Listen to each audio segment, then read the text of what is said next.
Koiki Media bringing the work closer to your doorstep, live and direct at ìlú Ṣakí Ògún-Ọ̀rọ̀kin.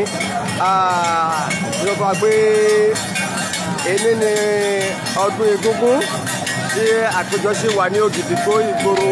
Mo ti wà ní Ògìdìgbò Ìgboro nílùú Ṣakí báyìí níbi tí a ti ń ṣe àyájọ́ ọdún Egúngún festival ní ìlú Ṣakí pátápátá korogodo.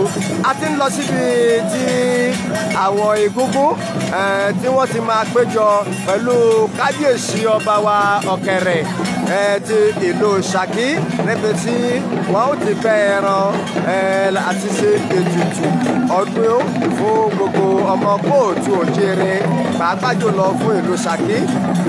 Mo ní bó bá ṣe ń lọ iná ni a ó máa fi hàn wá pátápátá korogodo báyìí. Koiki Media bringing the work closer to your doorstep. A ti wà ní ìgboro báyìí ní iwájú Palace ọba Ọ̀kẹ̀rẹ̀ níbi tí gbogbo ọkọ̀ gbùdú àwọn ènìyàn ojú ẹkùn lẹ́wọ̀ yìí.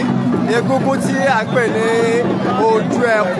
ojú ẹkùn nílùú Ṣakí. Egún náà lélẹ́yìí àwọn olówó yìí báyìí.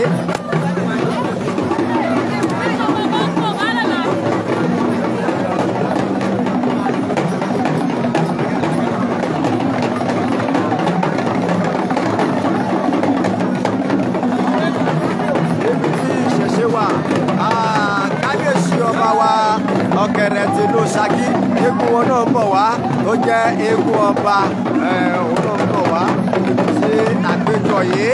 Ibẹ̀ náà ni gbogbo àtùmárí bó ṣe ń lọ gbà.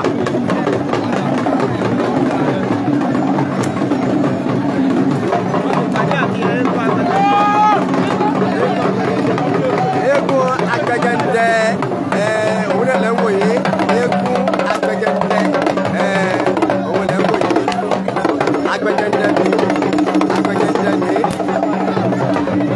Agbẹ̀jẹ̀ndẹ lẹ́ ń wò yìí. Òun àti ojú ẹkùn ni wọ́n pàdé ara wọn. Àwọn eégún yìí àwọn eégún ọlọ́rẹ́ ni àwọn jẹ́.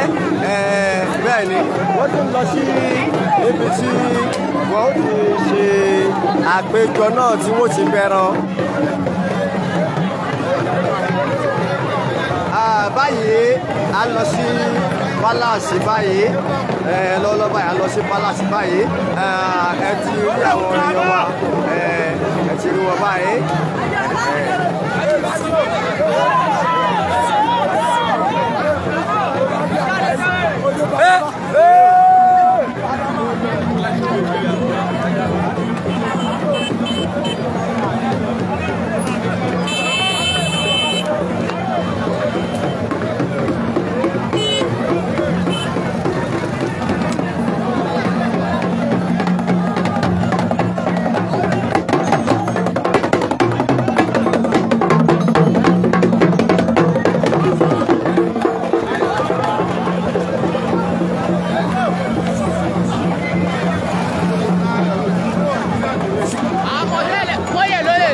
Àwọn eégún mọ́yẹ̀ lóyè àwọn ni ẹ̀wọ̀n tí wọ́n ń lọ yìí. Bàbá mi dáadáa eégún bàbá mi dáadáa òun ni ó ń tẹ̀lé mi báyìí. Yóò lè ṣe nínú ìjọ orí mọ́tà lè tẹ̀lé báyìí wà ní báyìí kó wà ní báyìí. Tẹ̀lé mi báyìí.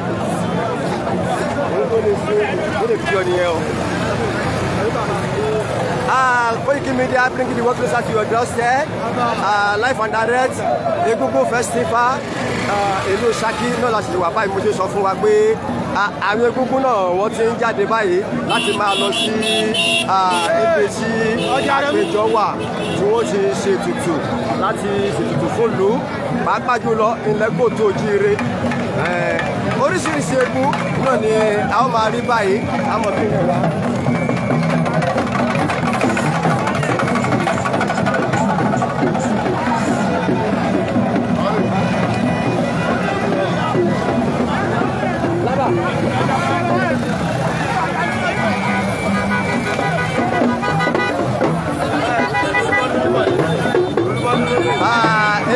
ń bọ̀ yìí Adékọ́lá tí mo fi hàn wá láàárọ̀ tó jókòó lórí afẹ́fẹ́ òun náà ló ń bọ̀ yìí.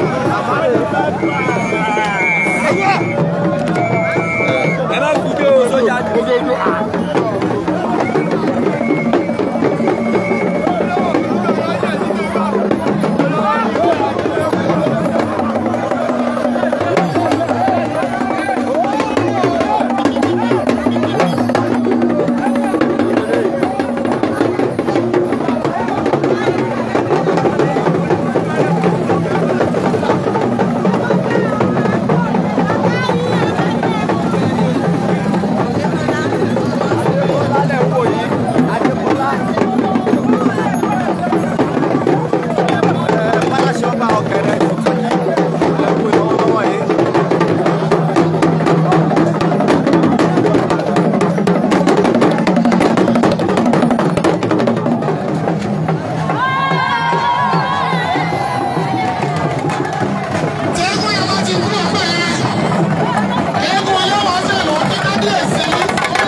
Ní bàbá wa kábíyèsí ti ìlú Ṣakí Ọ̀kẹ̀rẹ̀ iná lẹ́ ń wò yìí pẹ̀lú egúngún ọdún yìí pẹ̀lú àwọn olórí wọn àwọn ènìyàn kú lọ́wọ́lọ́wọ́ báyìí live and direct.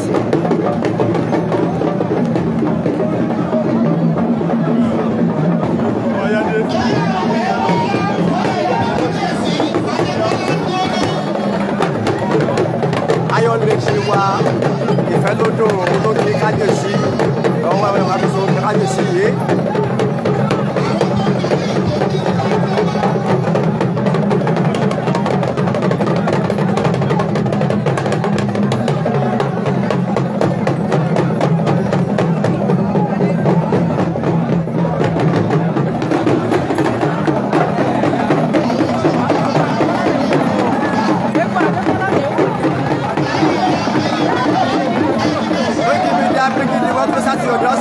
Live and direct at Zulu Ṣakí Egungun Festival 2025. Egungun tẹ̀ ń wò yìí òun ni Adékọ́lá. Egungun tí mo fi hàn yín láàárọ̀ tó jókòó lórí afẹ́fẹ́ òun náà lẹ́ ń wò yìí. Wọ́n á kí bàbá wa kábíyèsí.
lọ síbi àpéjọ níbi tí wọ́n ti fẹ́ ẹran tí ó ti fún ìlú.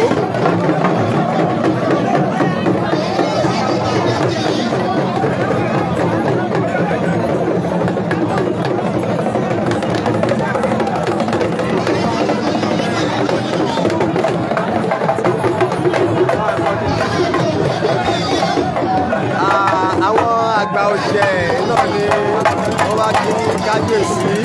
Ẹ bá wo ẹ rí i pé aṣọ kan náà ni gbogbo ọwọ́ pẹ̀lú kábíyèsí.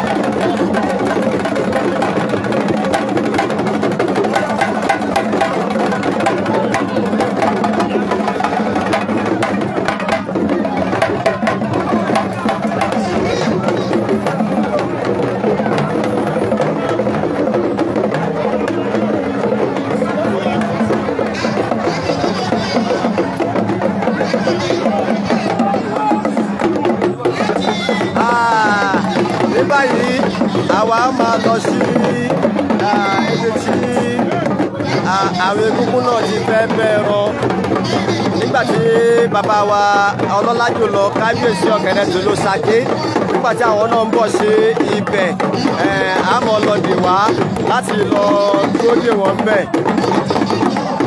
Ẹ mọ́ bínú pé a ò ní lè máa fi àwọn egúngún yìí hàn wá ní ọlọ́kan ọ̀jọ̀kan bí kò ṣe pé ká fi hàn wá papọ̀ bákan náà. Ẹ ṣe púpọ̀.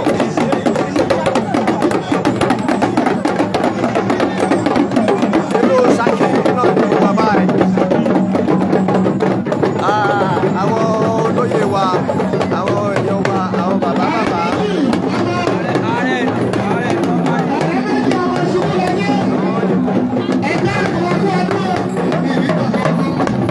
Bàbá wa tí wọ́n jẹ́ ààrẹ ìlú Ọba ẹ̀ náà ni ẹ̀ wò yìí ààrẹ ìlú ní gbogbo ilẹ̀ Ṣakí pátápátá àwọn ẹni tí wọ́n ń lù fún wa yìí ààrẹ ìlú lẹ̀ wò yìí.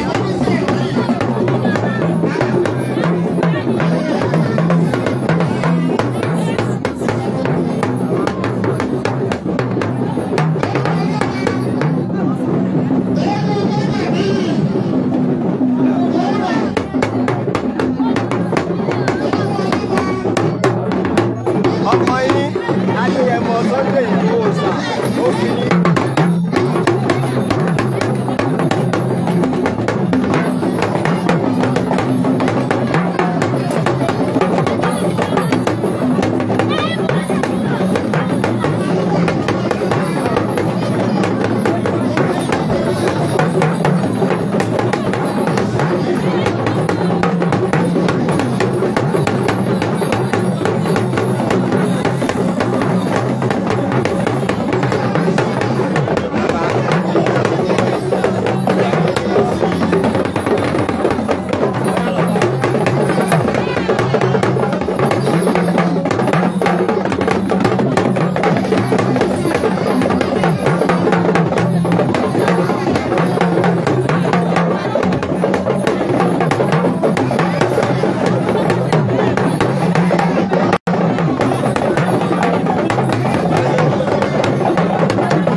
Àwọn olóyè ẹ wo àwọn ọ̀jẹ̀ egungun kéékèèké àwọn ọmọ wa àwọn ọmọ ọ̀jẹ̀ lẹ́wọ̀ yìí ẹ ti rí wọn.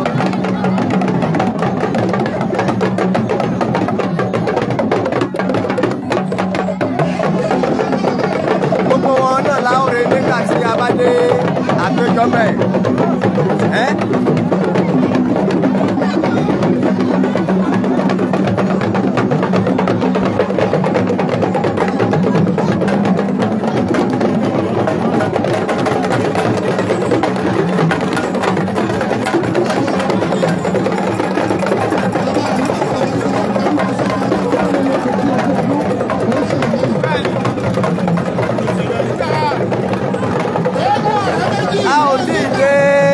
àpéjọ ibi tí wọ́n ti fẹ́ bẹ̀rẹ̀ báyìí o iwájú bàbá wa kábíyèsí náà ni wọ́n sì wà báyìí. Kábíyèsí máa lọ síbi tí wọ́n ti bẹ̀rẹ̀ abẹ́bí hàn wá àwọn olóyè bàbá wa àwọn lẹ́ ń wò yìí. Àwọn olóyè bàbá wa kábíyèsí Ọ̀gẹ̀dẹ̀ tìlú Ṣakí àwọn lẹ́ ń wò báyìí.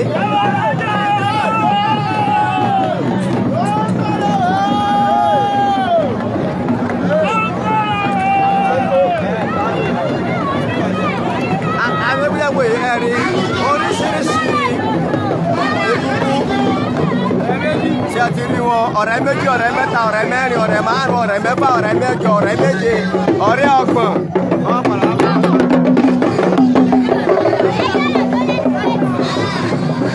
Koiki Media bringing the work closer to your doorstep live and direct at Ṣakí. A ti ń lọ síbi ojú àgbàgàdì níbi tí wọ́n ti bẹ̀rẹ̀.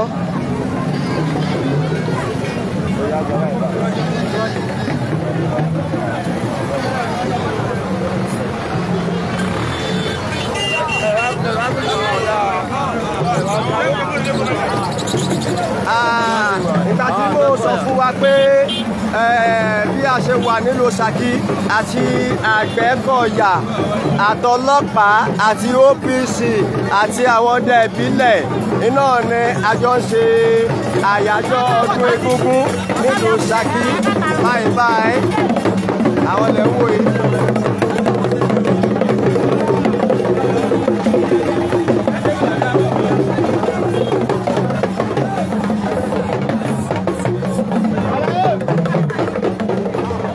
Koiki Media bringing the work closer to your doorstep live and direct at ìlú Ṣakí láwa lọ́wọ́lọ́wọ́ báyìí níbi tí wọ́n ti ń ṣe ọdún egúngún festival nílùú Ṣakí ibẹ̀ láwa báyìí.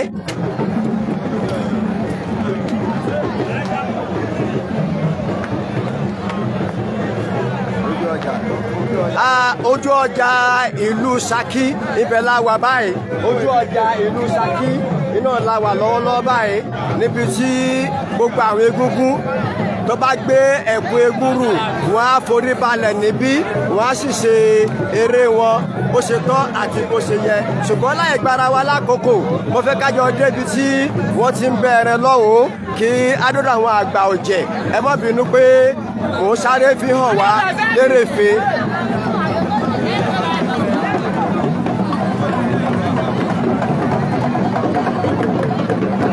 Àwọn security àwọn egungun ni ẹ̀wọ̀ yìí báyìí.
Koiki Media bringing the work closer to your doorstep. Koiki Media bringing the work closer to your doorstep.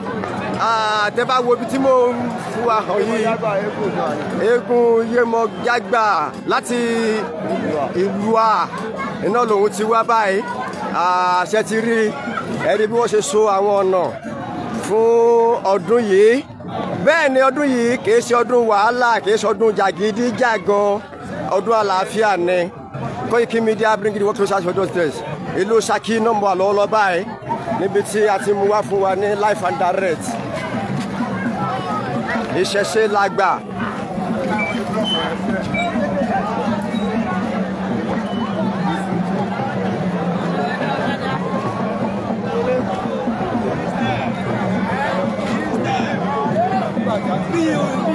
A ti ń lọ sí ibi tí wọ́n ti fẹ́ bẹ̀rẹ̀ báyìí, ibi tí wọ́n ti ṣètùtù fún ìlú Ṣakí àti gbogbo ilẹ̀ Káàárọ̀ Oòjíire, ibẹ̀ là ń lọ báyìí. Látàrí ẹni ìdí ìfowópamọ́ báyìí.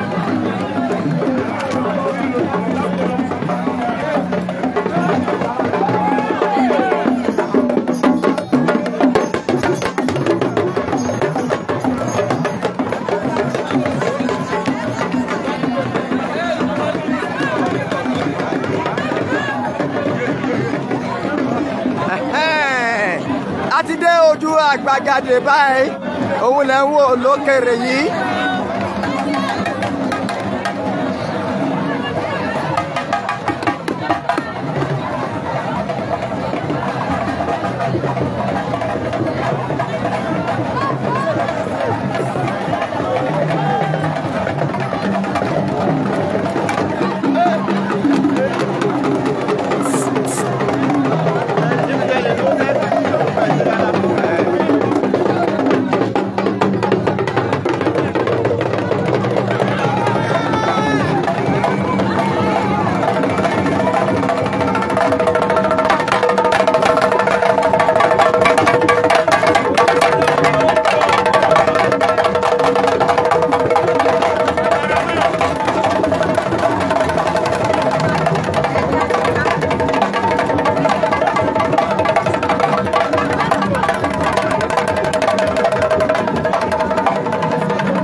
Àwọn màmá wa tí wọ́n jẹ́ kójú ó tì wá nílùú Ṣakí nípa ìjà ìgbára orílẹ̀-èdè olómìnira ti Yorùbá, àwọn ilẹ̀ ń wò yìí o, àwọn màmá rèé, ọmọ akú ọdún o, àwọn ìyá ìṣàkóso, àwọn ìyá ọ̀jẹ̀, àwọn ilẹ̀ ń wò yìí o, kò ní bàjẹ́ fún yín màmá, ẹ pẹ́ fún wa lágbára Ọlọ́run, ilẹ̀ olómìnira wa a ó gbà láyọ̀ àtàlàáfíà.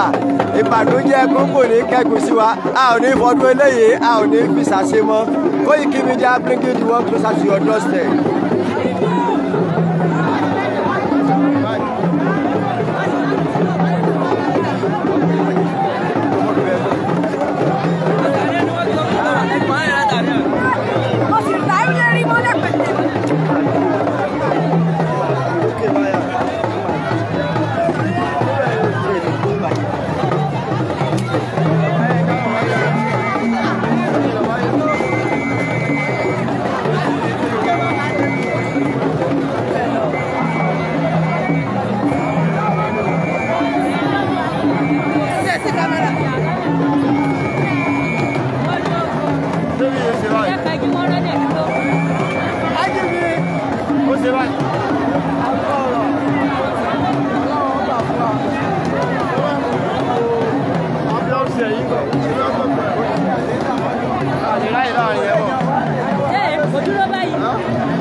Koiki Media bringing one closer to your doorstep.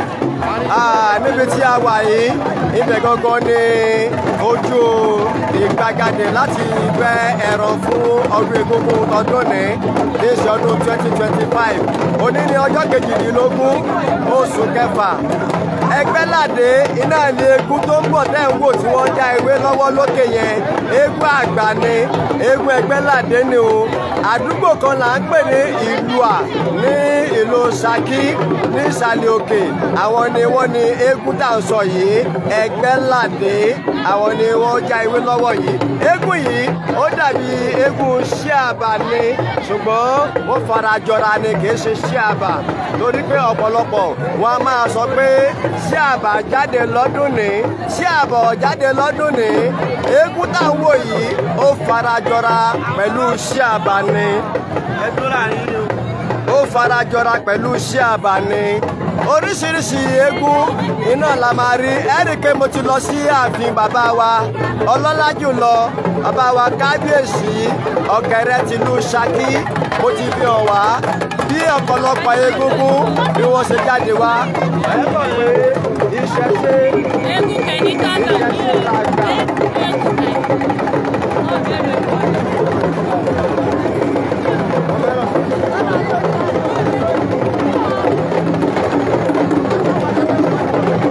Níbi tá a wà yìí níbẹ̀ ni wọ́n máa ti bẹ́ ẹran fún ètùtù ọdún eégún ọdún ní. Ìlú á tùbà ìlú á sì tùṣẹ́. Nínú oríkì ìlú Ṣakí wọ́n ní ogun òjàjàjà kókó ìlú Ṣakí ara àpawú tí ogun òfin jà nílùú Ṣakí kókó Ṣakí lélẹ́yìí torí pé ìfẹ́ ó jọba nílùú Ṣakí. Kò sí ọdún tí a ṣe nílùú Ṣakí ń bí àti ọdún Iléyá àjọ ṣe pẹ̀lú gbogbo àwọn ẹlẹ́sìn tá a wà nílùú Ṣakí pátápátá korogodo ni. Bákan náà bóyá ẹlẹ́sìn kìrìsìtẹ́nì nígbà tí a bá ń ṣe ayẹyẹ ọdún kérésìmesì àjọ ṣe ni. Bẹ́ẹ̀ náà ni ọdún egúngún tó jẹ́ egúngún ìṣẹ̀ǹbáyé àṣẹ lájọ ṣe gbogbo ẹ̀ báyìí. Ẹgbẹ́ládé òun lẹ̀ ń wò yìí ló ń bọ̀ òun kọ́ ẹ má bínú sọ́ọ̀rì òun ló ń bọ̀ lẹ́yìn ayíkalẹ̀ lélẹ́yìí àdúgbò kan ayíkalẹ̀ ni. Egúngún tí ẹ̀ ń wò yìí ni wọ́n pè ní Ládì Èrè Ládì Èrè. Mi nílò oore ọ̀fẹ́ àti súnmọ́ bẹ́ẹ̀ nítorí pé ibi tí mo wà yìí tí mo bá kúrò ń bẹ̀ àti rí bí wọ́n ṣe fẹ́ bẹ̀rẹ̀ yẹn á ṣòro díẹ̀.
àwọn egúngún kan lẹ́tọ́rẹ́ yìí oríṣiríṣi àwọn egúngún náà ló máa jáde lẹ́ni ọ̀rẹ́ méjì ọ̀rẹ́ mẹ́ta ọ̀rẹ́ mẹ́rin ọ̀rẹ́ márùn ọ̀rẹ́ mẹ́fà ọ̀rẹ́ méje ọ̀rẹ́ mẹ́jọ ọ̀rẹ́ mẹ́sàn-án ọ̀rẹ́ mẹ́wàá ọ̀rẹ́ mọ́kànlá ọ̀rẹ́ méjìlá ọ̀rẹ́ mẹ́tàlá ọ̀rẹ́ mẹ́rìnlá ọ̀rẹ́ mẹ́ẹ̀ẹ́dógún ọ̀rẹ́ mẹ́rìndínlógún ọ̀rẹ́ mẹ́tàdínlógún ọ̀rẹ́ méjìdínlógún ọ̀rẹ́ mọ́kàndínlógún ọ̀rẹ́ ogún wọ́n máa jáde lénìí tẹ́sí máa rí wọn lóríṣiríṣi.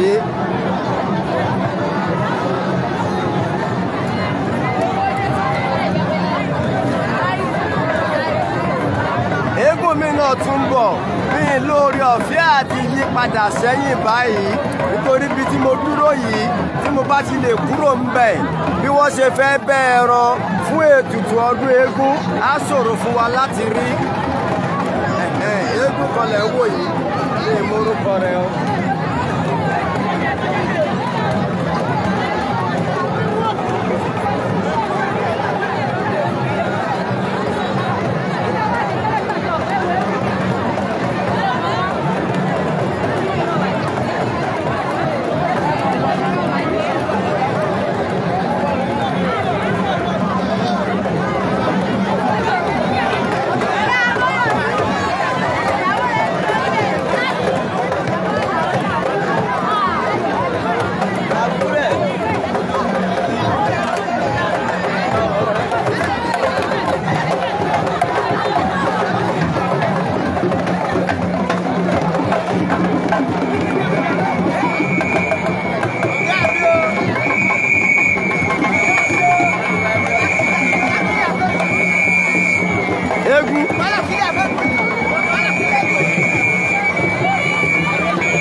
Egungun tí mo sọ fún wa pé ó farajọ sí àbà òun náà ló ti dé yìí.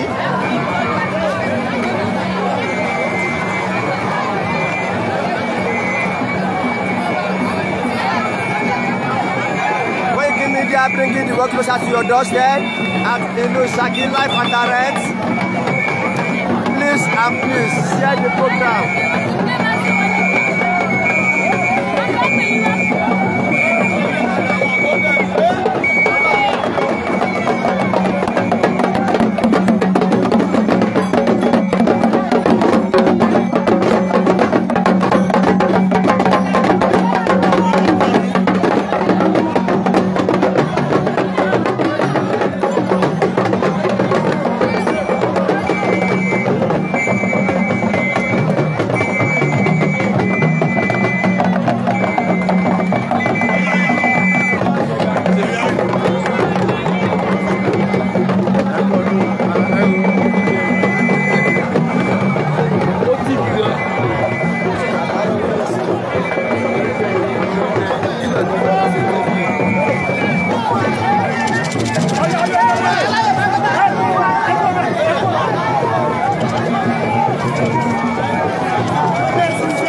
báyìí fún àǹfààní ẹ̀yin tẹ́sán darapọ̀ mọ́ Egungun Festival ti ìlú Ṣakí. Ibẹ̀ ni mo wà lọ́wọ́lọ́wọ́ báyìí. Ìlú Ṣakí mo wà báyìí.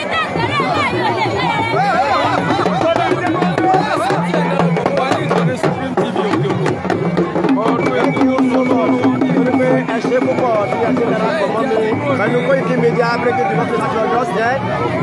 Ìlànà ẹ̀rẹ́ mi ní ẹ̀mí kí n wò ó. Ojú mi sí. Tó bá ti wọ́n dáadáa.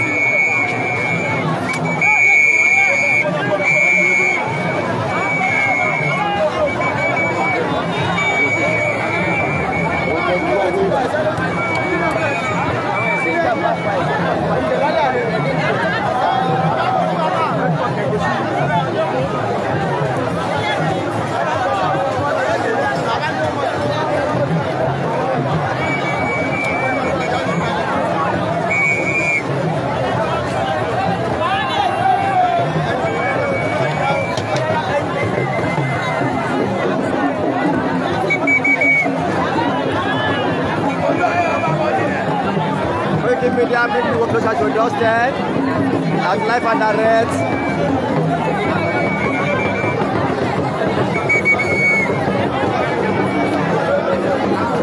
Hey, how are you? How are you?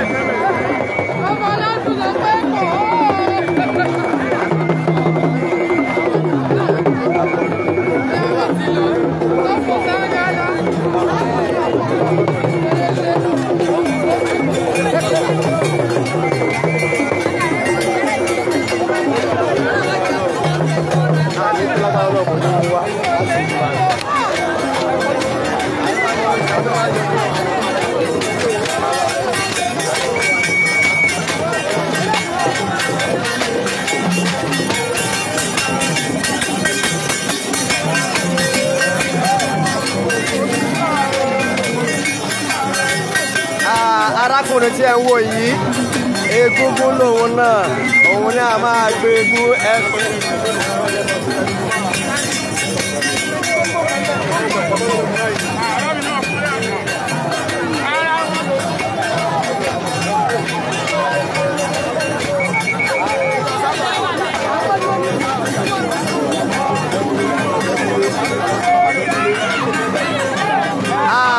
Arákùnrin tí ẹ ń wò tó ń jó yìí, òun ni Ọ̀jẹ̀kúnlé. Àwọn àgbà ọ̀jẹ̀ ni wọ́n. Àwọn nígbà tí wọ́n bá fẹ́ jáde, wọ́n bá bẹ̀rẹ̀ tán lónìí. Bóyá ọ̀la ọ̀túnla ọjọ́ mẹ́rin, ọjọ́ márùn-ún, ọjọ́ mẹ́fà, ọjọ́ méje, ọjọ́ mẹ́jọ, ọjọ́ mẹ́sàn-án, ọjọ́ mẹ́wàá. Ìgbà tí wọ́n tó parí ọdún eégún náà làwọn á máa jáde ní ọlọ́kan ọ̀jọ̀kan. Bó bá ṣe ń lọ láwọn mú wá fún wa.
Koiki Media bringing you closer to your doorstep. Live and direct at Ìlú Ṣakí Ògún-ọ̀rọ̀-kin. Àgbẹ̀dẹ ọ̀rọ̀ bàbá àjèjì kì í jàsàbàrè. Lẹ́rú tọmọ iná ní bológun. Wọ́n ní bó bá dọjọ́ eré ẹ̀rẹ́ ní sólógun bó dọjọ́ ìjà ẹ̀rẹ́ ní sàṣàbàrè àṣàbàrè ọkọ̀jà ológun ọ̀kárẹ́ àwọn àgbàlẹ̀ wò yìí o.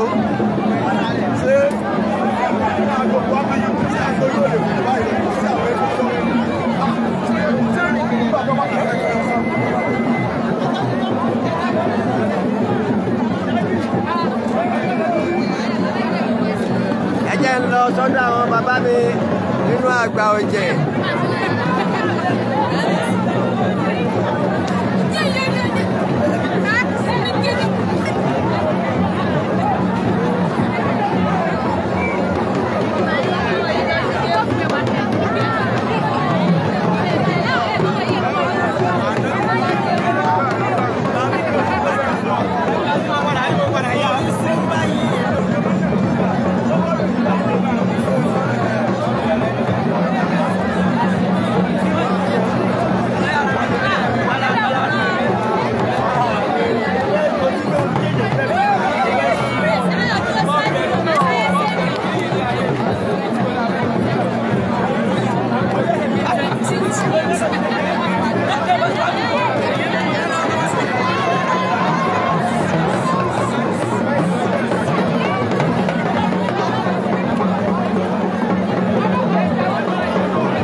Egungun tí wọ́n pè ní Olúbọdún.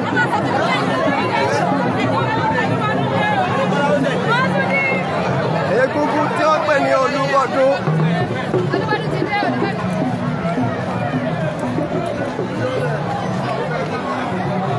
Àṣẹ rí pé ìṣẹ̀ṣe kò lè parun nílẹ̀ Kóòtù Òjìrè báyìí.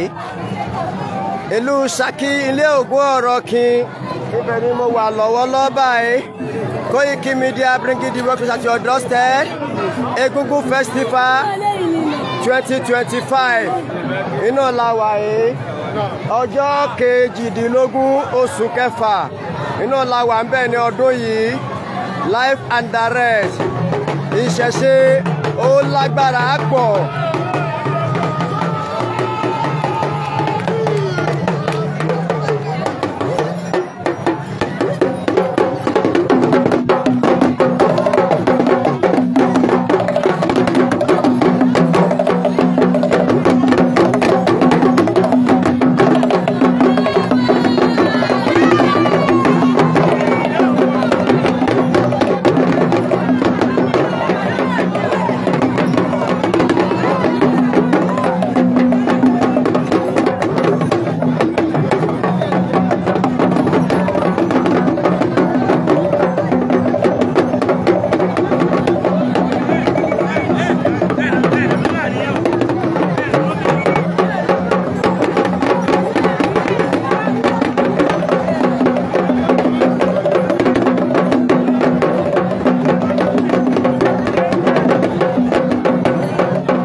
náà ti tó báyìí láti bẹ ẹran fún ọdún egúngún tọdún ní.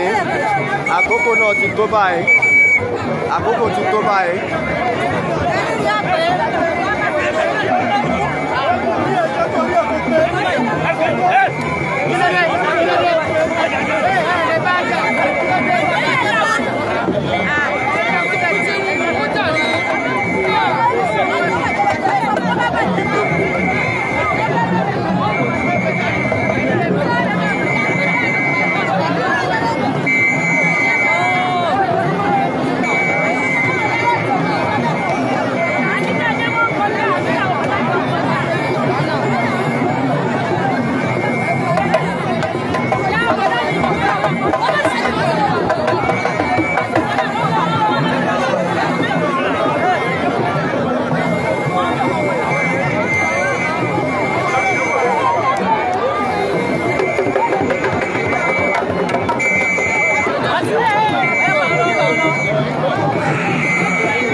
Àkókò ti tó báyìí láti bẹ ẹran náà báyìí.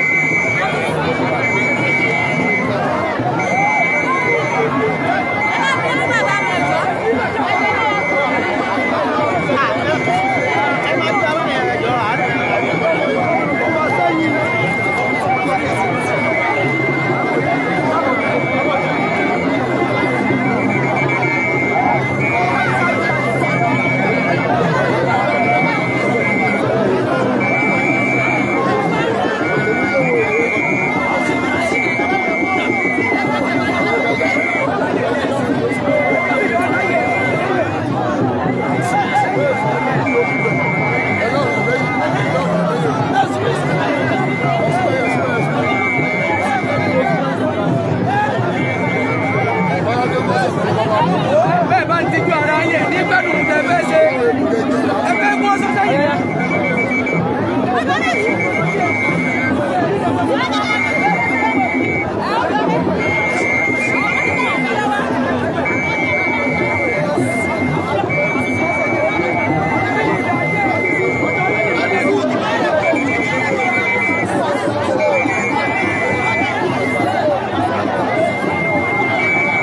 Àkókò ti tó báyìí láti ṣe fún ọdún eégún tọdún ní ìlú Ṣakí kó lè bá àtùbà kó lè ti ṣe àkókò rèé o. Àkókò ti tó báyìí.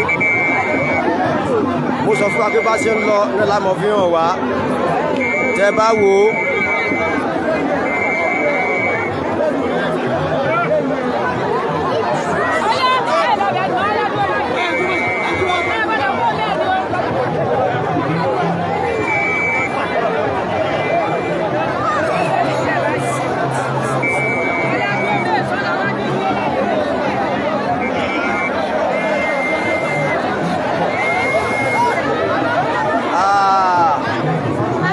Àwọn àgbà ọ̀jẹ̀ ní ọ̀lẹ́ ń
agbára ń bẹ ńlẹ̀ Kóòtù Òjíire bàbá tẹ̀ ń wò yìí agbára ń bẹ ńlẹ̀ Kóòtù Òjíire sẹ́rí.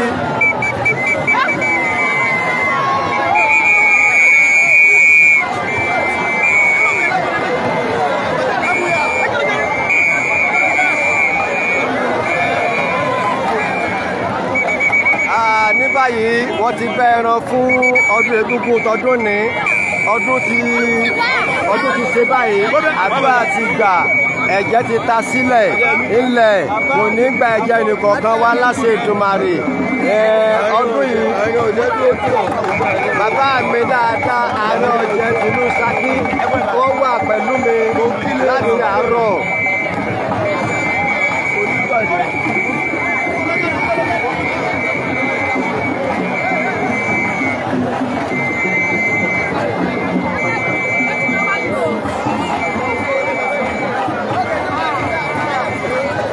Ní báyìí ọdún ti gbà báyìí kò sí àrà tí àwọn egúngún tó bá ń jáde látòní títí lọ dìgbà tí wọ́n fi parí ọdún tí kò ní máa jáde mọ́ báyìí.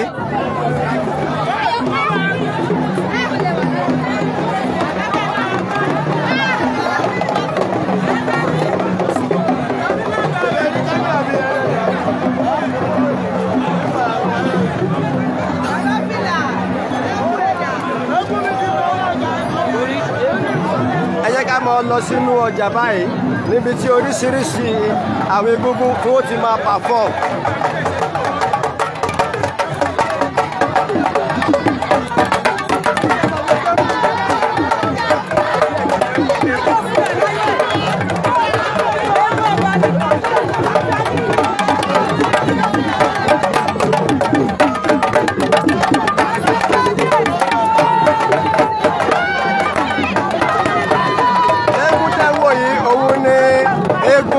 Kábíyèsí Ọ̀kẹ́rẹ́ tìlú Ṣakí ikútẹ́ wò yìí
ni tí ọ̀pọ̀lọpọ̀ tí wọ́n kúrò ní ibi tí wọ́n ti bẹ̀rọ̀ tí wọ́n padà sí ojú ọjà nínú ọ̀la wà báyìí.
àdéhùn obìnrin káàdá ọmọ ọlẹ́gbẹ̀ẹ́ adára máa wá bàlẹ̀ jà.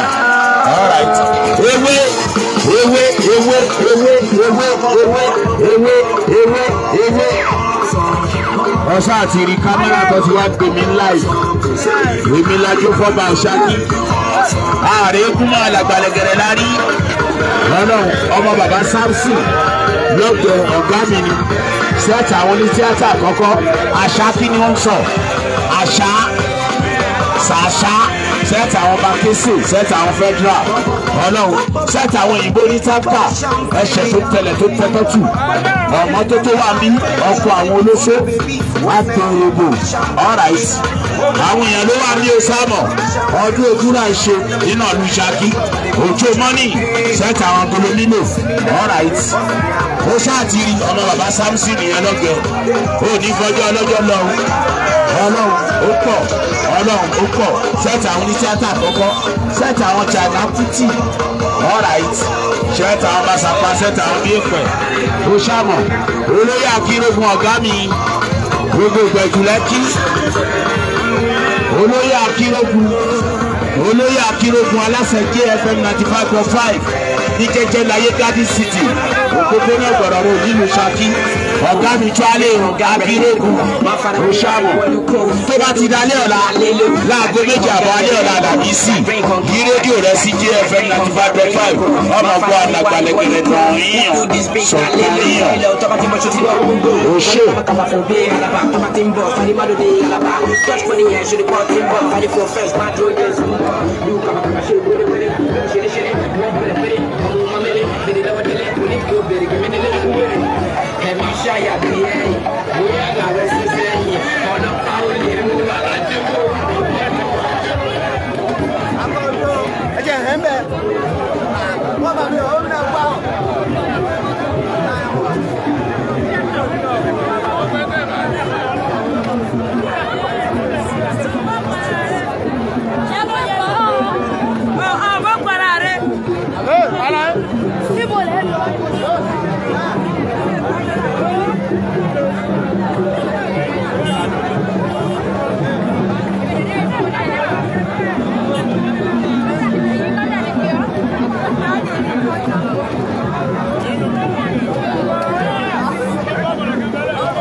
Abẹ́gidi wọ́n kílẹ̀ láti ọjọ́ tẹ̀. A dúpẹ́ lọ́wọ́ Ọlọ́run fún Ọlọ́run tó fún wa ní ọjọ́ tòní. Tó fún wa lọ́jọ́ tòní láti lè rí ọdún egúngún yìí láyọ̀ àtàlàáfíà. A ti padà sí ààfin ọba wa láti síbáyé. Nígbà tí bàbá ti wọlé lọ tẹ́ pé ọ̀pọ̀lọpọ̀ àwọn egúngún náà ni wọ́n á máa wá, ṣùgbọ́n agbẹnusọ kábíyèsí yóò mọ̀ kí àwọn èèyàn fún ọdún tó wọ́n bá tuntun lọ. Ọdún eégún náà ó ń tẹ̀síwájú. Ní ọ̀la a ó tún máa pàdé ara wa báyìí.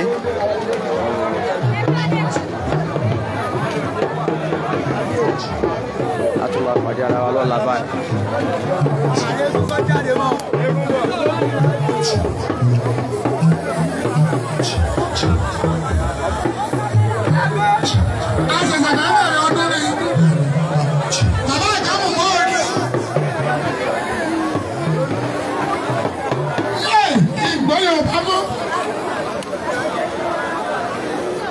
Akẹ́nìkan ló yé láàrin yìí.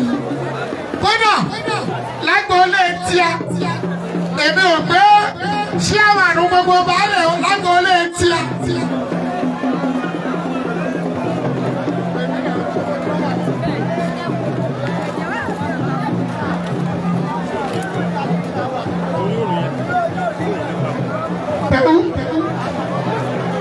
Bẹ́ẹ̀ ni.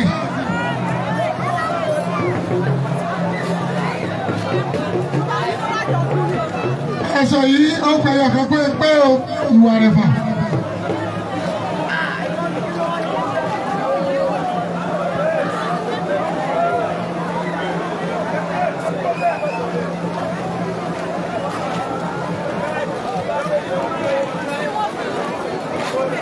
Kájọ ẹ bá ń sún sẹ́yìn o, ẹ má jẹ́ abarin iṣẹ́ jẹ́ o. Àwọn eégún ti bẹ̀rẹ̀ tán, wọ́n á máa dé bí ilé ìsìn. Kìnní kan ìṣèdálé mi di àmókí o. Lẹ́ẹ̀kan kò yé mi.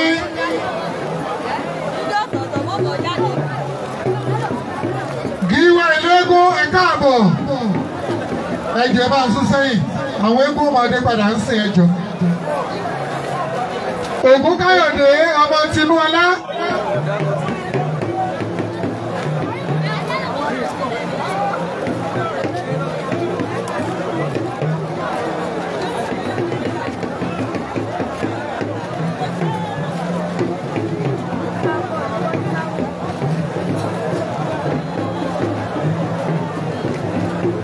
Ògún Káyọ̀dé ààrẹ ìlú ń kí ọ.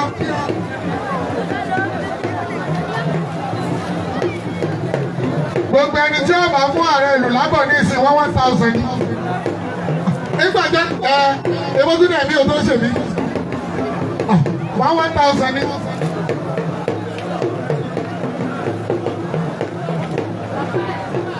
Eégún Dáúdù náà ti ń dé.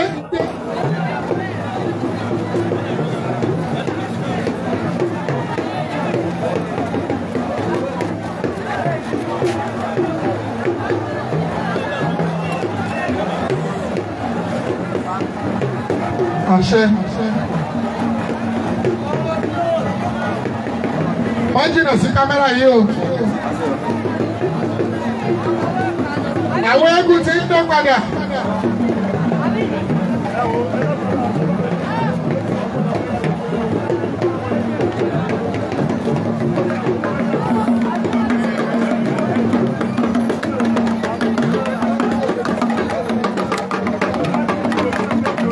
Ìgbọ̀nù jáde wá o.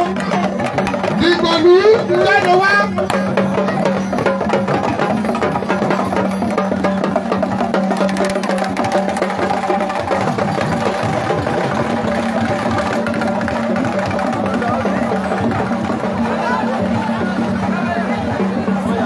Àwọn eégún dé padà o. Ìdá ẹlẹ́fì.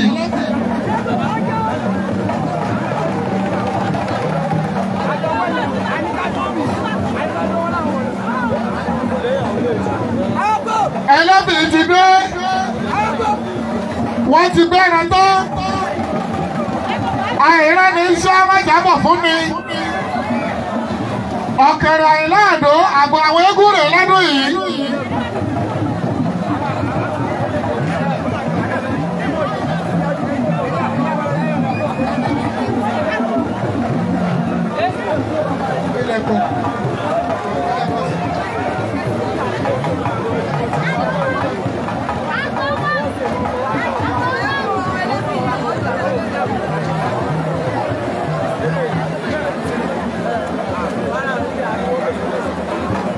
Agbọ́rọ̀ bí òjò ọmọ Fọláwíyọ́ àdúgbẹ́ lẹ́ka ètò ń tò.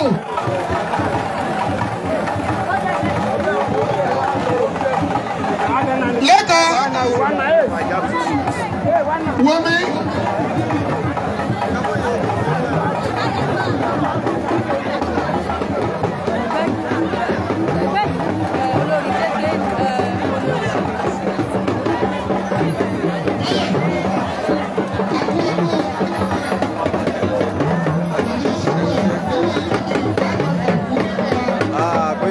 Bringing the focus at your doorstep. Ìgbà tí àwọn egungun tí wọ́n bẹ̀rẹ̀ tán ní àpéjọ ààfin bàbá wa Kábíyèsí náà ni àwọ̀ báyìí àti àwọn egungun wọ́n ti ṣẹ́rí padà wá láti wá jábọ̀ fún bàbá ṣé pé ọdún ìní ọdún náà ti ṣe Elédùmarè ó ti gbọ́ àdúrà wa ní ilẹ̀ Ṣakí àti ilẹ̀ Kóòtù Òjìrè pátápátá.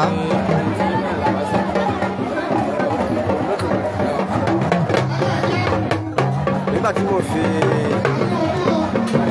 àwọn ìyá wa wọ́n jẹ́ olórí Kábíyèsí tí wọ́n sì Kábíyèsí náà sì ń jáde bọ̀ wá ìyálóde ìyá wa náà ni àwọn òbí.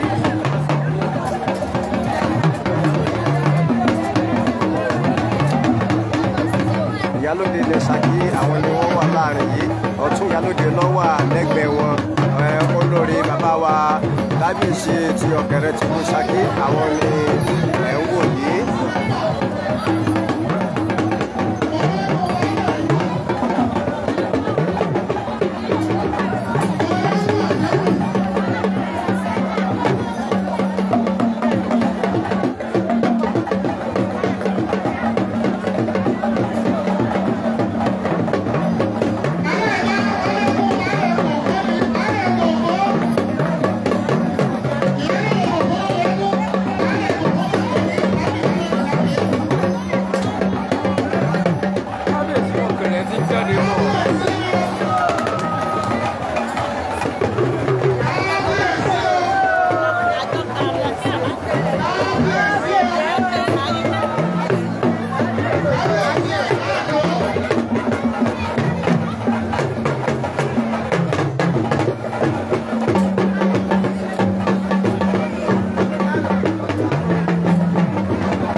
wa Gíwá Eléégún àwọn ni wọ́n kí bàbá wa kábíyèsí yìí.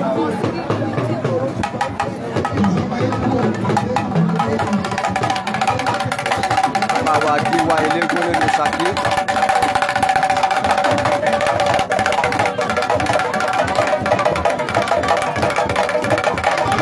Káyọ̀dé náà lórúkọ wọn.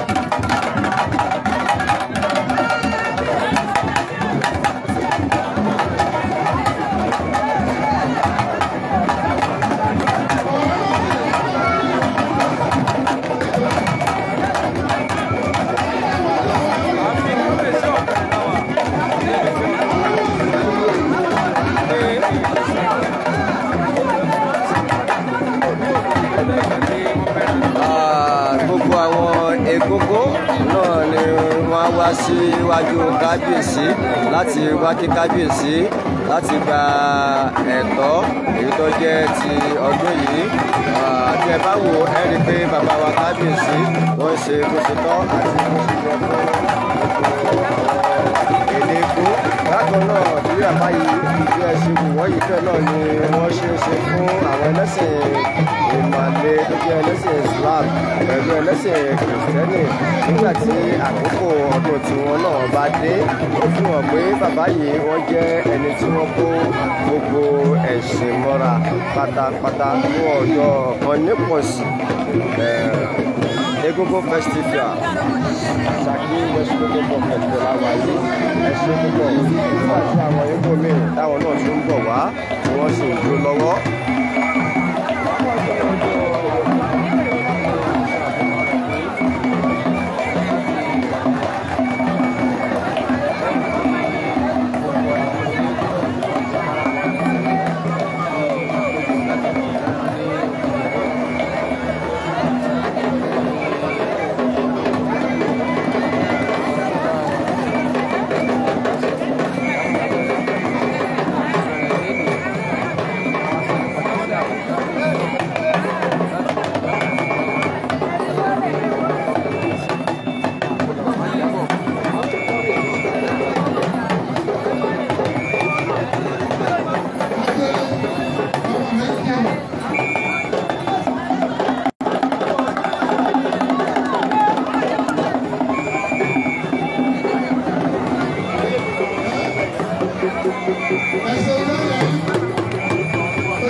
obìnrin wà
eégún bàbá wa kábíyèsí òun ló ti dé yìí láti àpéjọ níbi tí wọ́n ti lọ bẹ̀rẹ̀ àwọn ni wọ́n ṣe ń wọlé bọ̀ yìí Òjò Pàlà tó jẹ́ eégún bàbá wa kábíyèsí Ọ̀kẹ̀rẹ̀ tìlú Ṣakí àwọn òun ló ń jó bọ̀ yìí eégún tẹ́ ń wò yìí òun ni wọ́n pè ní Òjò Pàlà.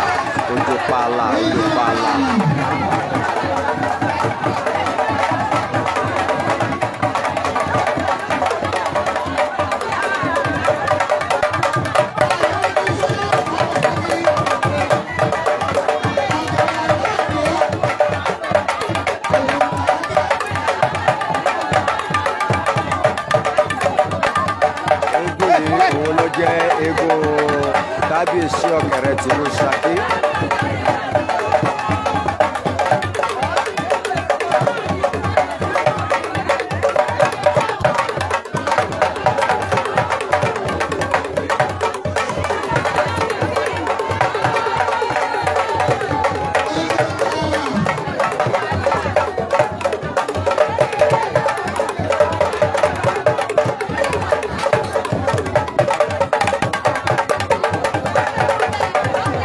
Yeah.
eégún kan ń bẹ ní ọ̀tún eégún àwọn bàámi tí wọ́n jókòó tí wọn ò jó ń gbé wọn dé nínú orin ariwo pọ̀ mí kò mí nínú orin ẹ bá wáyé eégún kan ń bẹ òun ni máa ń kọrin jù ńlẹ̀ yìí ẹ farabalẹ̀ ẹ wá kọrin eégún lómiláyà méjì.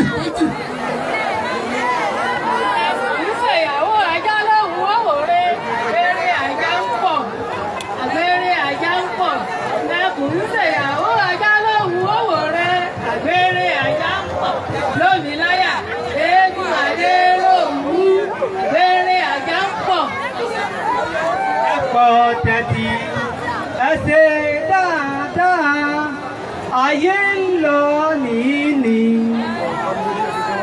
ìyàwó àṣẹṣẹfẹ́ tọ́lọ́hún ọlọ́ta ayé ń lọ nìní lómìnláyà lómìnláyà eégún Adéròmú orogún rẹ̀ ní òlé lọ.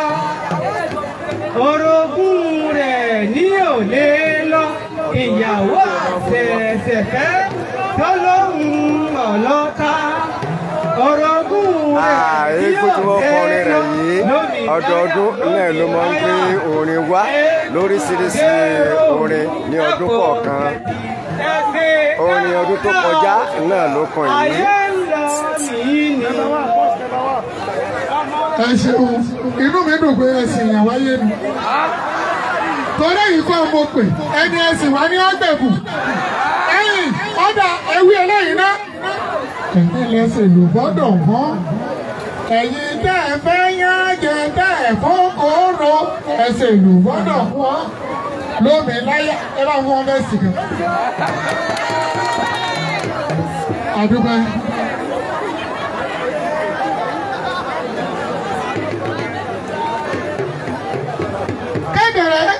ìṣẹ́jú kan kọrin fún kábíyèsí káyọ̀dá bàbá.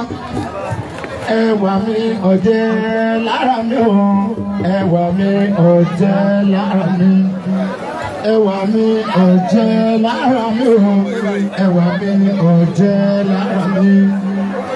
bẹ́ẹ̀ni ọlámọdé mímọ́ ó ti dégé ìdòdó ti di ẹ̀yẹ bàbá àtúnjẹ máa láre akéde mọ bẹ́ẹ̀ di ọmọ ògún káyọ̀dé ti gbé fún wáyé. ẹ̀gbọ́n ni wọ́n gbé ní ẹ̀ bàbá mi ọ̀jẹ̀ ni wọ́n ṣe ìbí forí balẹ̀ lẹ́sẹ̀ ọba wa Ọlábísí Àyìnlá ọba sọ̀rọ̀ dẹ̀rọ̀ ọba tó tó bí ẹni màró ọba lẹ́lẹ́lẹ́lẹ́lẹ́lẹ́lẹ́ bí ẹni dárò kọ́ ọdún ọba wa Ọlábísí kẹ́ jókòó kẹ́ jatọ́ kẹ́ fọwọ́ kọ́ kẹ́ fi èrìkì tóbi Àyìnlá àdókò forí balẹ̀ lẹ́sẹ̀ ọba adú ọkọ̀ ọgbọ̀n ẹnu ọkọ̀ yẹ òjò tí ẹnu bá kọ lẹ́wọ̀n dẹnu ọ̀hún lẹ́kọ̀ọ́ gbọ̀ngbọ̀n ilé Ọlábísí Àyìnlá ọba sọ̀rọ̀ dẹ̀rọ̀ Ọlábísí Àyìnlá bẹ́tì ẹ̀fẹ́ jẹ́ ọmọ àjáyà ọmọ ní borí bàbá Àyìnlá ẹkú ọdún Ọlábísí Àyìnlá ẹkú ọdún lòdì o kékeré mo borí balẹ̀ lẹ́sẹ̀ ọba ẹ̀wọ̀ àmì ọ̀jẹ̀ lára mi o ẹ̀wà mi ọ̀jẹ̀ lára mi eégún pè mí mo rí ìwòsàn ló wà mí ọ̀jẹ̀ lára mi ẹ̀wà mi ọ̀jẹ̀ lára mi o ẹ̀wà mi ọ̀jẹ̀ lára mi eégún pè mí mo rí ìwòsàn ló wà mí ọ̀jẹ̀ lára mi. ọba wa kẹfẹ ẹ pẹ bí ọ̀pọ̀ tí jẹ́ mọ́ pẹ́sẹ́pẹ́ nípa pàdánù níbo tí a jẹ́ kẹjọ mọ́ jẹun ẹ̀wà mi ọ̀jẹ̀ lára mi o ẹ̀wà mi ọ̀jẹ̀ lára mi. Ọlábísí o èmi forí balẹ̀ lẹ́sẹ̀ ọba wa ẹ̀yẹlé ọ̀wẹ́wẹ́ ẹ̀yẹlé ọ̀wẹ́wẹ́ ọmọ ọdún lòdì ọ̀wẹ́wẹ́ lẹ́wà ẹ̀yẹlé ọ̀wẹ́wẹ́ o ẹ̀yẹlé ọ̀wẹ́wẹ́ o ẹ̀yẹlé ọ̀wẹ́wẹ́ o ẹ̀yẹlé ọ̀wẹ́wẹ́ ọmọ ọdún lòdì ẹ̀wẹ́wẹ́ lẹ́wà o ẹ̀yẹlé ọ̀wẹ́wẹ́ ọ̀pọ̀ dàrí ẹ̀bá ìtọ̀rọ̀ báyìí náà ó gbọ́rọ̀ báyìí náà ó pẹ́ láyé ẹ̀tọ̀rọ̀ báyìí náà ó tọrọ báyìí náà kẹ́kẹ́ ẹ̀tọ̀rọ̀ báyìí náà ó pẹ́ láyé. ìṣẹ̀ṣẹ̀ dọ̀tọ̀ ìṣẹ̀ṣẹ̀ dọ̀tọ̀ ìṣẹ̀ṣẹ̀ dọ̀tọ̀ ọ̀lẹ́bísí ìṣẹ̀ṣẹ̀ dọ̀tọ̀ ìṣẹ̀ṣẹ̀ dọ̀tọ̀ kakura kọ̀ kájọ kúra wà kọ̀ ọ̀yẹ̀ wa ìṣẹ̀ṣẹ̀ dọ̀tọ̀ ìṣẹ̀ṣẹ̀ dọ̀tọ̀ ìṣẹ̀ṣẹ̀ dọ̀tọ̀ ìṣẹ̀ṣẹ̀ dọ̀tọ̀ ìṣẹ̀ṣẹ̀ dọ̀tọ̀ kakura kọ̀.